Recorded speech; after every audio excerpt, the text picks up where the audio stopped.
ఒకప్పుడు అటల్ బిహారీ వాజ్పేయి ప్రభుత్వం అధికారంలో ఉన్న దేశం మొత్తం మీద భారతీయ జనతా పార్టీ ఆ రోజున 5 రాష్ట్రాల్లో అధికారంలో ఉంది. ఇంకో రెండిట్లో కూటమిగా అధికారంలో ఉంది. కేవలం 7 మిగతాయన్నీ కాంగ్రెస్సు లేదా కాంగ్రెస్ అనుకూల మిత్రపక్షాల ప్రభుత్వాలే ఉండేవి. కానీ ఈ దఫా నరేంద్ర మోడీ వచ్చే నాటికొచ్చేటప్పటికి అతిపెద్ద మార్పు చోటు చేసుకుంది. దేశంలో అత్యధిక రాష్ట్రాల్లో అధికారంలో ఉన్నది బీజేపీ. కాంగ్రెస్ కేవలం 3 రాష్ట్రాలకు పరిమితమైంది. అది తెలంగాణ కావచ్చు, కర్ణాటక కావచ్చు, హిమాచల్ ప్రదేశ్ కావచ్చు. అది కూడా రేపు గెలుస్తారా లేదా అన్న సందేహంలో ఉంది. ఇంకొక వైపున ఒక జార్ఖండ్‌లోనూ, తమిళనాడు లాంటి చోట్ల మిత్రపక్షాల ప్రభుత్వాలలో ఉన్నటువంటి పరిస్థితి. ఓ 3, 4 చోట్ల. ఇప్పుడు తాజాగా చూస్తే జార్ఖండ్‌లో మొన్నటిసారి కాంగ్రెస్ మొండి చేయి చూపించింది.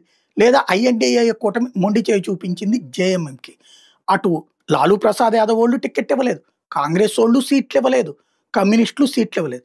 ఎవడో ఇవ్వనప్పుడు మేము మీతో పొత్తు పెట్టుకునే ప్రయోజనం ఏంటంటే జార్ఖండ్‌లో మీతో కలిసి ఉంటాం గానీ బీహార్‌లో మీతో కాదన్నటువంటిది వాళ్ళ వాదన. జార్ఖండ్ సరిహద్దుల్లో ఉన్నటువంటి బీహార్ ప్రాంతంలోనన్నా సరే మీరు మాకు ఇవ్వాలి కదా, కనీసం ఒక అర్రజినన్నా ఇవ్వాలి కదా, ఎందుకు ఇవ్వలేదు? కాబట్టి మీతో ఉండి మాకేంటి ప్రయోజనం? మా వలన ఇప్పుడు జార్ఖండ్ ముక్తి మోర్చా వలన కాంగ్రెస్‌కి సీట్లు రావాలి, ఆర్జేడీకి సీట్లు రావాలి, అట్లాగే కమ్యూనిస్టుకి సీట్లు రావాలి. అదే మీరు బలంగా ఉన్నటువంటి చోట్ల మాకు సీట్లు ఇవ్వనప్పుడు మీతో మా బంధం ఎందుకు? మేము ఎవరితో కలిస్తే వాళ్ళతోనే ప్రభుత్వం ఏర్పాటు చేసుకెళ్ళి సత్తా మాకుంది కదా అన్నది జేఎంఎం వాదిస్తుంది. తాజాగా అక్కడ ప్రభుత్వం మారుతుంది అంటే బీజేపీ ఓకే అంటే ప్రభుత్వం మారుతుంది. ఓవరాల్‌గా జార్ఖండ్ అసెంబ్లీలో 81 సీట్లు ఉన్నాయి. 41 సీట్లు ఉన్నటువంటి వాళ్ళకే అక్కడ అధికారం ఉంటుంది. ప్రస్తుతం జార్ఖండ్ ముక్తి మోర్చాకు 34, కాంగ్రెస్‌కి 16, ఆర్జేడీకి 4, లెఫ్ట్‌కి 2, టోటల్‌గా 56 బలంతో, అంటే అత్యవసర బలానికి కొంచెం ఎక్కువ ఉంది. 41కి 15 ఎక్కువ ఉన్నాయి. అదే సందర్భంలో భారతీయ జనతా పార్టీకి 21, అట్లాగే చిరాగ్ పాస్వాన్ వాళ్ళ పార్టీ ఎల్జేపీకి 2, ఏజేఎస్యు ఎన్డీఏ కూటమిలో వాళ్ళకొకటి, జేడీయూకి 1, ఏది ఇప్పుడు నితీష్ కుమార్ వాళ్ళ పార్టీకి ఉన్నాయి. ఇప్పుడు గనక జేఎంఎం గనక బీజేపీతో జట్టు కట్టడానికి బీజేపీ అంటే భారతీయ జనతా పార్టీకి 21, జేఎంఎం 34, ఇవన్నీ కలిపి ఎల్జేపీఆర్ 1, ఏఎస్జేయు 1, జేడీయూ 1 ఇవన్నీ కలిపితే 58 అవుతాయి. ఇప్పుడున్నటువంటి కూటమికి 56 అయితే ఇంకో 2 ఎక్కువై 58 అవుతాయి.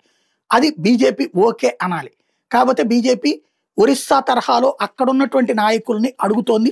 ఒరిస్సాలో నాయకులు ఇట్లాంటి పరిస్థితి అప్పుడు నవీన్ పట్నాయక్తో రెడీ అవుతున్నటువంటి వేళ జాతీయ నాయకత్వం, రాష్ట్ర నాయకత్వం అట్లొద్దు, మీరు ఒక్కసారికి మాకు అవకాశం ఇవ్వండి, మేము గెలిపించి చూపెడతాం అన్న. అప్పుడు బీజేపీ అవకాశం ఇచ్చింది. అది ఏకంగా నిజంగానే నవీన్ పట్నాయక్ను ఓడించి వాళ్ళు అక్కడ గెలిచి చూపించారు. అట్లాంటి దమ్ము ధైర్యం చేసే వాళ్ళు ఎవరైనా ఉంటే ఇట్లాంటి ఈ సూత్రం అక్కర్లేదు. లేకపోతే ఖచ్చితంగా ఈ సూత్రాన్ని ఆమోదించడం ఆశ్చర్యపోనక్కర్లేదు.